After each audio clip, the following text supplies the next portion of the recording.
이 시간 저희들이 누가복음 6장 26절부터 49절까지 말씀을 읽었습니다.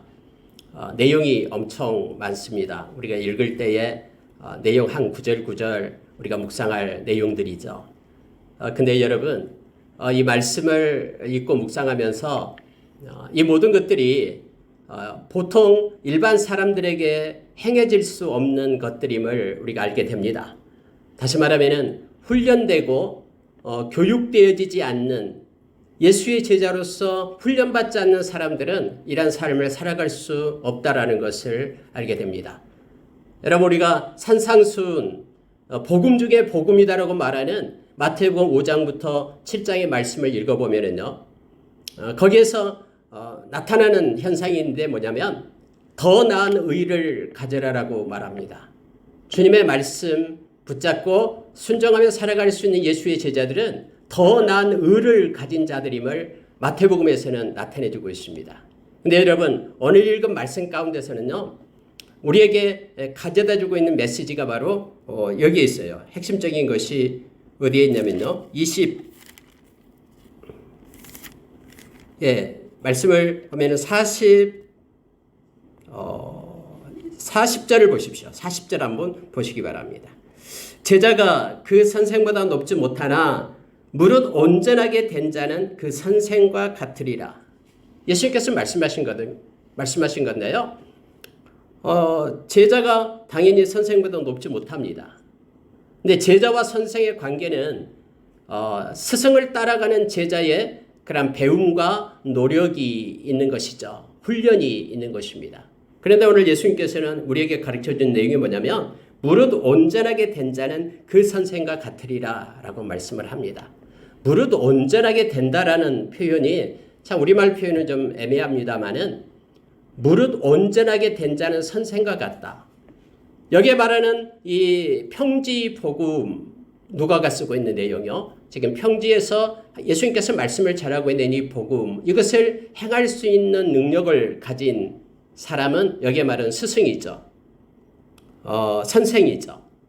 예수님을 나타내고 있는 것입니다. 그런데 더 무릇 온전하게 된 자, 온전하게 된 제자, 훈련받아가지고 온전하게 된 그런 제자들은 이와 같은 삶을 살아갈 수 있음을 지금 성경은 예수님께서 우리에게 말씀으로 가르쳐주고 이 말씀을 읽고 있는 저와 여러분으로 하여금 훈련받기를 말씀은 원하고 있음을 알게 됩니다.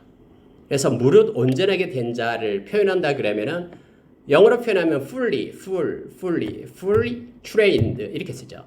그러니까 온전하게, 충만하게 훈련받은 제자는 스승과 같아서 이러한 삶을 살아갈 수 있음을 알게 합니다. 그리고 여러분, 이걸 가지고 이제 묵상하면서 오늘 읽은 말씀이 굉장히 포괄적이고 많지만은 이 말씀을 세 가지로 요약해서 말씀을 나누려고 합니다. 우리가 칭찬받을 그런 온전한 제자로 우리는 훈련 중에 있습니다. 예수님께서도 마태복음 11장 28절 이하에서 수고하고 무거운 짐진 자들아 다 내게로 오라. 내가 너희를 쉬게 하리라. 나는 마음이 온유하고 겸손하니 내 멍에를 메고 내게 배우라 라고 말합니다. 제자들은 배우는 사람입니다. 그리스도의 형상이 우리의 마음 가운데 나타날 때까지 우리는 배우는 자들, 또 훈련을 받고 있는 우리들임을 알게 됩니다. 그래서 여러분, 오늘 저와 여러분이 이 세 가지 것을 훈련받기를 원합니다. 우리의 남은 생 동안 이것들로 우리가 훈련받아줘서 칭찬받는 자들이 되기를 원합니다. 사람의 칭찬이 아니라 우리 주님의 칭찬, 하나님께서 우리에게 주시는 그 칭찬을 우리가 받기를 원합니다. 우리가 여러분 인생을 다하고 우리는 우리 주님을 만나게 됩니다. 베드로전서 1장 7절의 말씀처럼 우리가 이 땅에서 믿음의 확실함을 가지고 살았던 걸 가지고 우리 주님께서는 우리 만날 때 우리에게 칭찬 주시겠다라고 약속합니다. 칭찬과 영광과 존귀를 우리에게 주시는데 믿음의 확실함을 가지고 산 저와 여러분에게 주시겠다라고 말씀하고 있는 것이죠. 오늘 여러분, 그래서 여기에 26절을 제가 집어넣습니다. 26절은요, 사람의 칭찬을 얘기합니다. 26절 한번 보십시오. 모든 사람이 너희를 칭찬하면 화가 있도다. 그들의 조상들이 거짓 선지자들에게 이와 같이 하였느니라 라고 말합니다. 여러분, 느헤미야에서 보면은요, 놀라운 일들이 많습니다. 거짓 선생들이, 거짓 선지자들이 너무 많아요. 근데 거짓 선지자들이 많은 사람으로부터 존경을 받아요. 막 그 거짓 선지자가 오면 박수 치면서 막 야단납니다. 지금 여러분, 유다 민족이 망해가요. 이 바벨론에 망했어요. 지금 포위하고 그렇게 고통 중에 있는 거예요. 전쟁 중에도 지금 2차까지 망해가지고 포로로 끌려갔어요. 그런데도 거짓 선지자들은 말하기를 이 성전을 바라라는 거예요. 아니, 하나님이 살아계셔서 여기서 우리와 함께 하시는데 어떻게 우리가 망할 수 있느냐. 하나님은 위대하시고 광대하시고 우리를 지키시는데 절대로 우리는 망하지 않는다라고 거짓 선지자는 그렇게 얘기해요. 지금 포로로 끌려간 사람들은 2년 후에 그들이 반드시 돌아오게 될 것이다. 막 백성들이 박수치면서 와 합니다. 에레미야는 우리 망한다. 바벨론이 우리를 완전히 삼킬 거다. 그러니 항복해라. 그러니 에레미야 죽이려고 돌 가지고 달려들고 감옥에 가두고 야단나잖아. 에레미야는 우리 못 돌아온다. 2년 만에 돌아와. 말도 안 된다. 하나님이 70년 후에 우리를 돌아오게 한다. 아니 70년 우리 다 죽어버리는데 거기 있는 사람들이 우리 죽고 우리에게 무슨 상관이 있어 하면서 진짜 선지자 하나님의 말씀을 잘하는 에레미야는 감옥에 가두고 때리고, 그래서 에레미야는 늘 울고 다녔잖아요. 머리가 눈물 주머니가 돼서 엎드려서 울잖아요. 또 하나님이 시키니까 또 가서 또 그대로 전해야 되고, 거짓 선지자는 막 박수 치면서 야단나잖아요. 여러분 지금 그 내용이에요. 사람의 칭찬, 모든 사람이 너희를 칭찬하면 화가 있도다 라고 말하고 있는 거예요. 여기서 모든 사람이라고 말할 때는 주님을 알지 못하는 일반 모든 사람들을 나타내고 있는 것입니다. 하나님의 칭찬을 우리는 원합니다. 하나님의 칭찬 받을 자들을 우리는 그러한 사람들이 우리가 되어야 됨을 말하고 있습니다. 33절 보십시오. 너희가 만일 선대하는 자만을 선대하면 칭찬받을 것이 무엇이냐. 이 칭찬은 하나님의 칭찬이에요. 죄인들도 이렇게 하느니라. 너희가 받기를 바라고 사람에게 구워주면 칭찬받을 것이 무엇이냐. 칭찬 없다라는 거예요. 죄인들도 그만큼 받고자 하여 죄인에게 구워주느니라.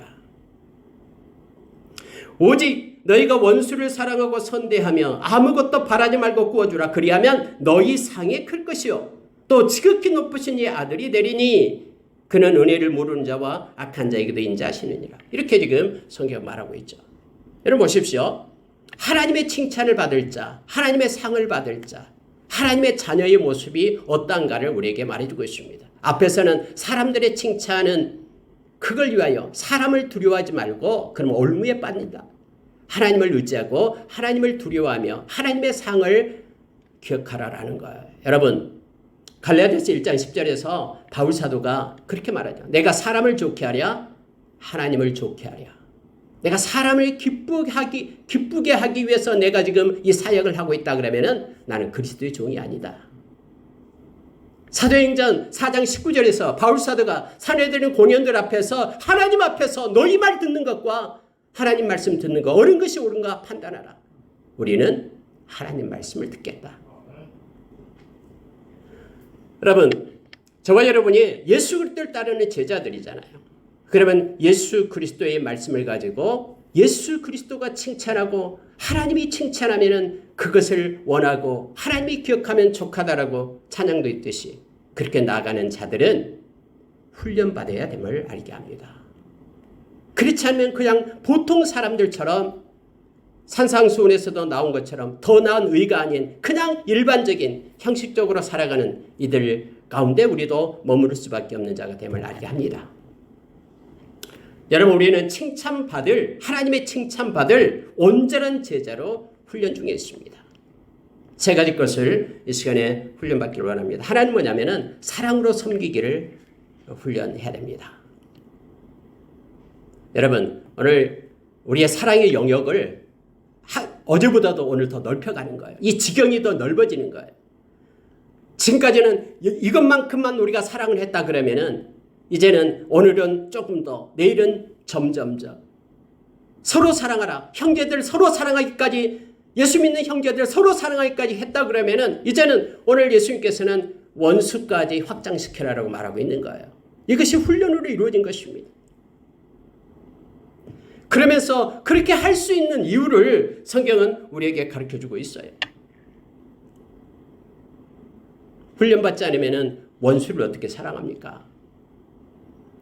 원수를 나타낼 때 여기 성경은 오늘 27절 28절에서 이렇게 말해주고 있죠. 한번 보십시오. 그러나 너희 듣는 자에게 내가 이르노니 너희 원수를 사랑하며 너희를 미워하는 자를 선대하며 너희를 저주하는 자를 위하여 축복하며 너희를 모욕하는 자를 위하여 기도하라 라고 말하고 있습니다. 사랑하며 선대하며 축복하며 기도하라 라고 말하고 있죠. 그럼 원수들만 이렇게 사랑이라는 것이 사랑하고 다른 사람은 사랑하지 말아라는 뜻이 아니라 사랑의 지경을 확장시켜서 원수까지 사랑하라라고 말하고 있습니다. 근데 원수의 개념을 여기서는요, 잘 봐야 됩니다. 밑에 세 가지가 원수의 개념이에요. 첫째로 나를 미워하는 자입니다. 내가 미워하는 자가 원수가 아니라 나를 미워하는 자예요. 착각해서 내가 어떻게 저 사람이 미워 죽겠는데 어떻게 사랑할 수 있냐라고 어떻게 기도할 수 있고 선대할 수 있냐고 이렇게 말하는데 내가 미워하는 자가 아니라 나를 미워하는 자예요. 내가 미워하지 않는다라는 거죠. 나를 미워하는 그 사람을 위하여 사랑의 영역을 거기까지 그 사람을 나쁘게 하지 말고 그 사람에게도 좋은 일을 행하게끔 선대하게끔 선하게 대하게끔 그렇게 사랑의 영역을 섬기는 사랑으로 섬기는 그 영역을 확장시키라라는 거예요. 그리고 나를 저주해요. 나를 망했으면 좋겠다라고 말하고 나가 잘못됐으면 좋겠다라고 말하는 그런 나를 저주하고 손가락질하는 그 나를 저주하는 그 사람을 위하여 축복하라라고 말합니다. 내가 저주하는 사람을 축복하는 것이 아니라 나를 저주하는 사람을 축복하라고. 내가 저주하면은 내가 저주하고 싶은 사람을 어떻게 축복할 수 있겠습니까? 근데 나를 저주하고 미워하는 그를 위하여 선대하고 축복하라고 말합니다. 모욕한다라는 것은 무시한다라는 거예요. 멸시하는 자를 얘기합니다. 나를 무시해요. 가진 게 없다고, 배운 게 없다고, 이렇게 자기보다도 못하다고, 세상적인 기준에 의해서. 그래서 내가 초라하다고 무시하고 멸시하는데 그 사람을 위하여 기도할 수 있겠습니까? 그래서 훈련이 필요한 거예요. 그래서 온전하게 훈련된 예수의 제자로 훈련된 그래서 사랑의 그 영역이 확장된 사람은 그를 위하여 기도할 수가 있죠. 여러분 여기서 나와 있는 모든 것들은 다 예수님이 하신 것입니다. 스승 되신 예수님이 그렇게 하셨어요. 예수님을 모욕하면서 뺨을 때리고 침을 뱉는 그들을 향하여 예수님께서는 이 누가가 기록을 해요. 이 누가복음 23장에 보면 십자가에서 자기 밑에서 지금 조롱하고 있는 그들을 향하여 예수님께서 기도하고 계시잖아요. 아버지 저들을 사하여 주십시오. 저들이 하는 일을 알지 못합니다.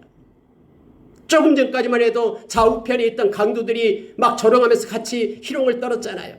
그런데 마지막에 죽어가게 될 한편 강도가 회개하면서 예수님께 말하잖아요.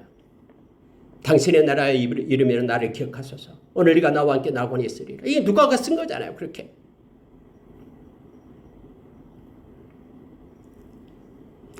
여러분 베드로전서 2장 23절에 보면은요. 예수님께서 어떻게 말씀을 했냐면요. 베드로 사도는 이것을 기록하고 있는 거예요. 예수님은 욕을 당하시되 맞대어 욕하지 않으셨다.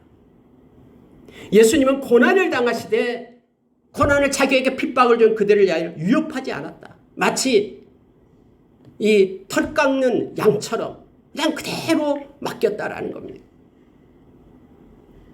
오직 공의로 심판하시는 아버지께 다 맡기고 그러한 고난 가운데 십자가를 지셨다라고 베드로 사도는 그렇게 기록하고 있음을 보게 됩니다.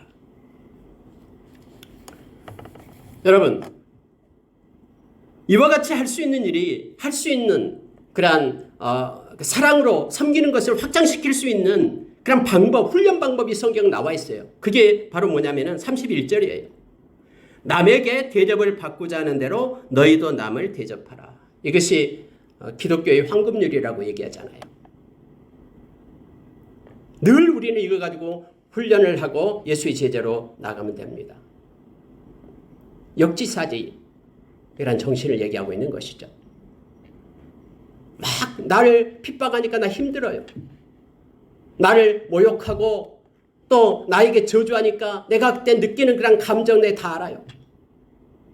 그렇기 때문에 나는 그 사람에게 이해는 이 동일하게 해주는 것이 아니라 내가 느끼는 그거 생각하면서 그 사람을 존중하고 그 사람을 높여주고 나는 겸손하게 행하라라는 내용이죠. 먼저 섬기는 자가 되어라라는 것입니다. 이 훈련을 할 것을 성경은 우리에게 요청해 주고 있는 것입니다. 여러분 마태복음에 보면은 여기도 나옵니다마는 여러분 29절에 있죠. 너의 이 뺨을 치는 자에게 젖뺨도 돌려대며 내 겉옷을 빼앗는 자에게 속옷도 거절하지 말라. 내게 구하는 자에게 주며 내 것을 가져가는 자에게 다시 달라 하지 말며. 여러분 어떻게 이걸 지킬 수가 있습니까? 자기를 핍박하고 힘들게 하는 이들에게 맞싸워서 나도 욕하고 나도 핍박하고 하는 것은 이것은 그 사랑의 영역이 확장되어 있지 않는 것이죠. 그대로죠. 그러나 이 지경을 뛰어넘어서 나를 힘들게 하고 지치게 하지만은 그 영역을 뛰어넘어서 나도 그렇게 하는 것이 아니라 사랑에 섬기는 그 영역을 확장시키라라는 거예요. 마태복음에서는 오리를 가고자 하면 십리를 같이 가라라고 말하죠.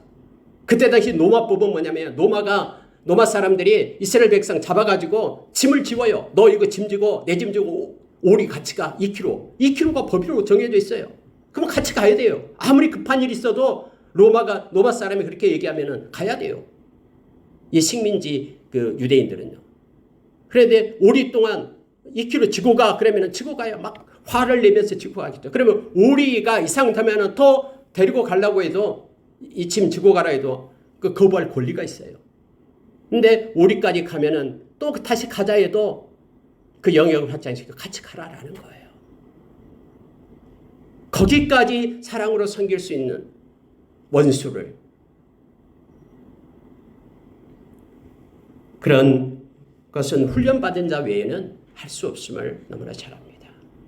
더 나은 의를 가진 자 외에는 예수의 제자 외에는 스승을 따라가는 예수님이 그랬듯이 뺨을 때리고 침 뱉는 그들을 용서하면서 십자가를 그들을 위하여 십자가에서 생명을 주셨듯이 그렇게 행하라고 말합니다.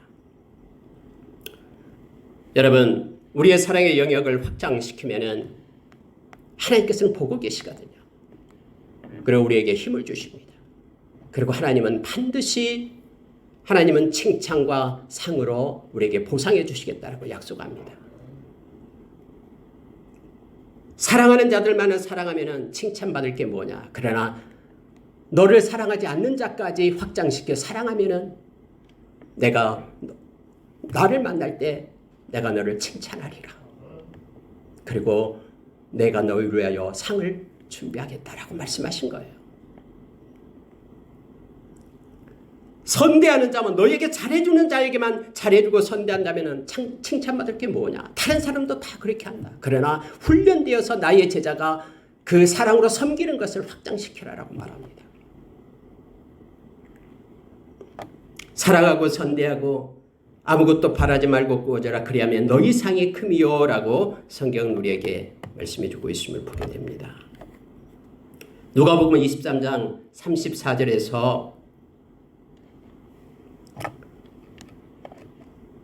예수님께서 십자가에서 저들을 용서해달라고 기도하고 또 한 옆에 있는 강도를 용서하면서 나군이 함께 있으리라라고 하고 마지막에 아버지께 내 영혼을 맡깁니다라고 기도하고 십자가에서 세 마디를 하고 운명하시는 것을 누가는 기록하고 있죠. 예수님을 따르는 제자들 저와 여러분도 매일매일 우리의 사랑으로 섬기기를 확장시켜 나가기를 원합니다. 하나님의 칭찬과 하나님의 자녀로서의 그러한 주님의 마음을 담는 자로 우리가 세워지기를 원합니다. 두 번째 우리가 훈련받아야 될 게 뭐냐면은 아버지의 마음을 품깁니다. 아버지의 마음 품깁니다. 아버지의 마음은 인자하시고 오늘 나와 있는 것처럼 인자하시고 자비로움입니다. 또 긍휼의 마음이 아버지의 마음이죠. 자, 여러분 35절 하반절에 지극히 높으신 이의 아들이 되리니 그는 은혜를 모르는 자와 악한 자에게도 인자하시니라. 너희의 아버지의 자비하심과 같이 너희도 자비로운 자가 되라. 여러분, 우리가 잘 아는 고린도후서 6장 6절에 의의 무기 8가지를 얘기하는데 7절까지에서요. 그 중에서 네 번째 무기가 바로 자비함이었죠. 우리의 마음 가운데 하나님의 그 자비함, 하나님의 마음 품기를 우리가 훈련해야 됩니다. 그리고 마음에 우리의 왕자를 우리 하나님께 내어드려야 돼요. 그래서 하나님의 통치와 간섭을 받는 하나님의 나라가 우리의 마음 가운데 이루어져야 됨을 알게 합니다. 오늘 여러분 그 방법이 있습니다. 자, 여러분 38절을 한번 보십시오. 하반절이에요. 너희가 헤아리는 그 헤아림으로 너희도 헤아림을 도로 받을 것이니라. 헤아림의 원칙을 우리에게 가르쳐줍니다. 헤아림의 원칙이요. 이 헤아리다라는 것은 원래 measure를 얘기하죠. measure, 척도를 얘기합니다. 내가 가지고 있는 그 기준, 그걸 가지고 헤아림을 받을 것이다 라고 말합니다. 네가 비판하면 비판하는 그것 때문에 그것으로 인하여 너가 비판을 받게 될 것이고, 네가 정죄하면 정죄하는 그 헤아림 때문에 너도 정죄함을 받게 될 것이다.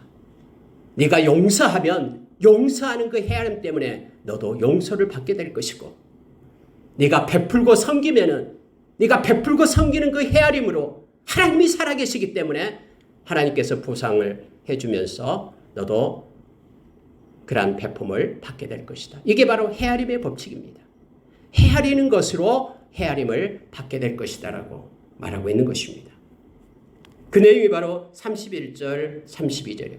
네가 주면은 내가 보고 있고, 주면은 그리하면 너희에게 줄 것이니, 누가요? 하나님이 곧 후이되어 누르고 흔들어 넘치도록 하여 너희에게 안겨주리라 라고 말합니다. 여러분 지금 여기에 나와 있는 누가복음 6장에 나와 있는 이 평지복음 모두는 다 이 땅을 살아가는 하나님의 백성의 사람들과의 관계 속에서 있는 것들이에요.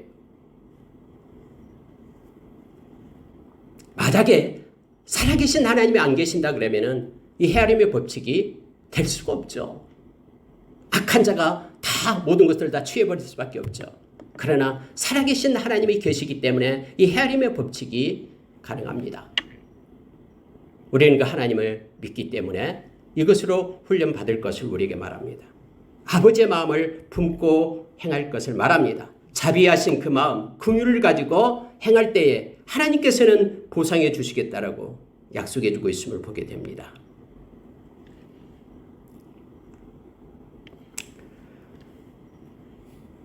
여러분 로마서 1장 28절에서 30절 보면은 하나님의 마음에 하나님이 두기를 싫어하는 사람들의 내용이 쭉 나오잖아요. 21가지가 쭉 나와요. 그 중에서 여러분 수근수근하는 자, 비방하는 자가 나옵니다. 하나님의 마음이 없을 때는 이 비방하기를 수근수근하면서 남의 약점과 남의 허물을 보게 될 때 막 비판하고 비방하고 이런 일이 나타나게 되죠. 그것이 일반적인 세상에서 주어지는 일들이에요. 우리가 디모데후서 3장 1절에서 5절에 보면은 마지막 때의 악한 세상이 이른다라고 말하잖아요. 그러면서 악한 세상에 나타나는 일들을 쭉 거기도 기록해요. 그러면서 자기를 사랑하고 돈을 사랑하고 교만하고 자랑하고 그 다음에 비방하고 이거 나오죠. 비방하고 부모를 거역하고 감사하지 않고 긍휼이 없고 무정하고 원통함을 풀지 않고 모함하고, 그러니까 이러한 일들이 비방하고 정죄하고 판단하고 조그만 실수만 있으면 그냥 그것 가지고 가만두지 않죠. 근데 하나님의 마음을 가진 사람은 오늘 성경에서 말하는 것처럼 자비와 긍휼을 가져라라고 우리에게 가르쳐주는 거예요. 이 자비와 긍휼을 가지는 자가 바로 하늘의 옷을 입는 자죠. 골로새서 3장 16절에서 우리에게 가르쳐줬듯이요.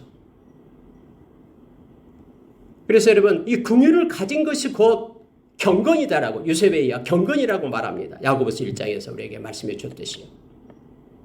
그래서 우리는 이 훈련을 가져야 됩니다. 마음에 하나님 마음, 주의 마음 품기를 훈련해야 됩니다. 막 비방하고 싶고 판단하고 싶고 수근수근하고 싶고 하는 것들을 입을 막고 정죄하고 싶은 마음을 막아야 돼요. 하나님께 맡겨야 됩니다. 로마서 12장에서 원수에 대해서 너 원수가 줄이거든 먹을 걸 줘라라고 얘기합니다. 목말라 하거든 마시게 하라. 그렇게 하면은 그의 머리에 그 핀 숯을 올려놓은 것과 똑같다. 다시 말하면 그렇게 함으로 인하여 그가 부끄러움을 가지게끔 해서 원수가 없는 일을 하나님께 있으니 너는 그 일을 해라라고 말하고 있는 것을 보게 됩니다. 여러분, 오늘 제가 그 베품에 대한 이혜인 수녀님의 그 시를 올려놨습니다. 이혜인 수녀님은 어렸을 때부터 제가 좀 좋아했습니다. 특히 말을 위한 기도라는 시를 너무나 좋아했던 기억이 납니다. 다른 사람 아무도 하지 않는다고 나도 뭐 내 혼자 하는 것이 무슨 의미가 있겠어 하지 말라라는 거예요. 내 혼자 예수의 제자가 되어 내가 이 순간부터 이 베품 헤아림의 원칙을 가지고 살기 시작하면, 하나님의 마음을 가지고 살기 시작하면 그것으로 인하여 전염되고 확장되어서 더 맑은 세상이 된다는 것이죠. 지금까지는 그렇지 않아도 헤아림의 원칙을 가지고 우리가 살기를 원합니다. 용서하고 용납하는 삶을 살기를 원합니다. 마태복음 6장 9절부터 주기도문 나오잖아요. 근데 12절 이하에 보면은 우리가 우리에게 죄 진 자를 사하여 준 것 같이 우리의 죄를 사하여 주라라고 말하죠. 여러분 자세히 보면요, 여기 죄는 하마르티아가 아니에요. 빚이라는 뜻입니다. 빚. 나에게 빚진 자, 근데 돈을 안 갚아요. 그런데 그를 용서해 준 것처럼 내가 하나님께 빚을 지고 누구한테 빚을 진 것, 그러면 하나님이 나의 모든 빚을 갚아주시겠다고 말씀해 주고 있잖아요.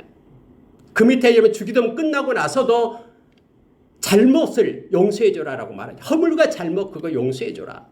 그러면 너의 허물과 잘못 하나님께서도 용서해 준다. 이게 헤아림의 원칙이거든요. 이것을 훈련하라고 말합니다. 아버지의 마음 품기를 오늘 또 훈련해서 더 큰 하나님의 마음을 우리의 마음 가운데 품고 행하는 자 되기를 원합니다.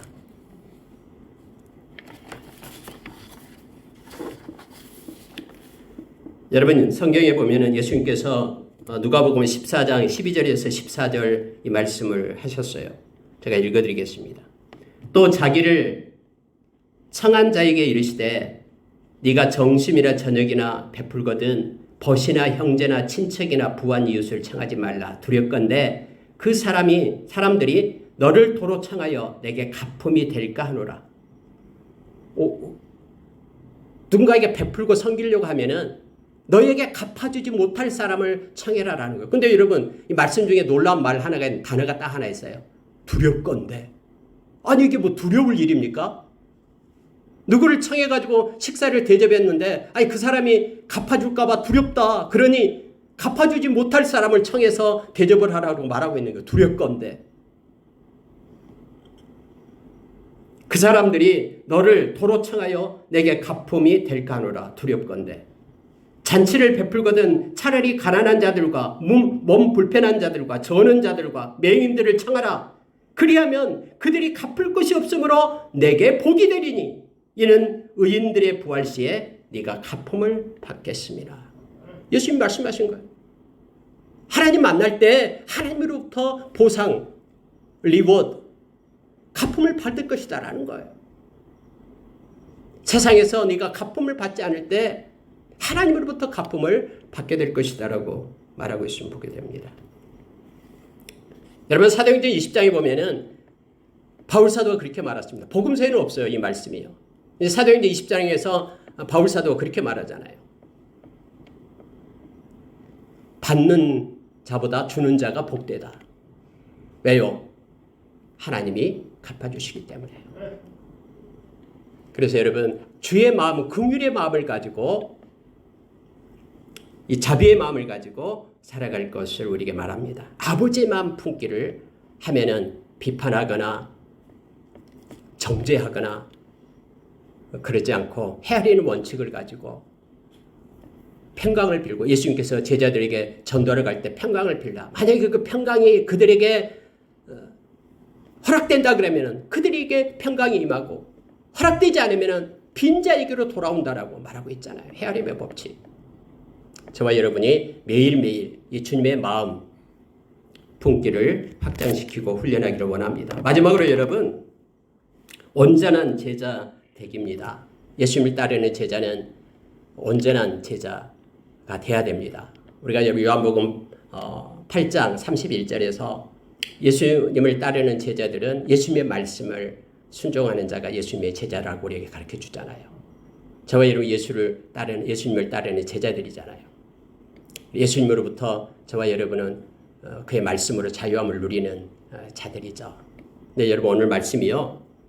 39절부터 마지막 49절 말씀이 바로 이거예요. 온전한 제자가 되자. 훈련받은 온전한 제자가 되자. 그러면 뭘 연습해야 되면 첫째는 마음을 연습을 해야 됩니다. 눈을 연습해야 됩니다. 이 순서대로 하면 눈. 밝은 눈을 가져야 됩니다. 우리 주님께서 말씀하셨듯이 눈이 밝으면 마음이 환하다라고 가르쳐주죠. 그러나 눈이 병들면은 마음이 환하지 않습니다. 병듭니다.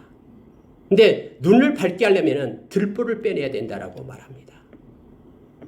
내 눈에 들보는 있으면서 그것은 보지를 못해요. 그러나 다른 사람의 조그만 티를 보고 손가락질하면서 몰아세우는 거예요.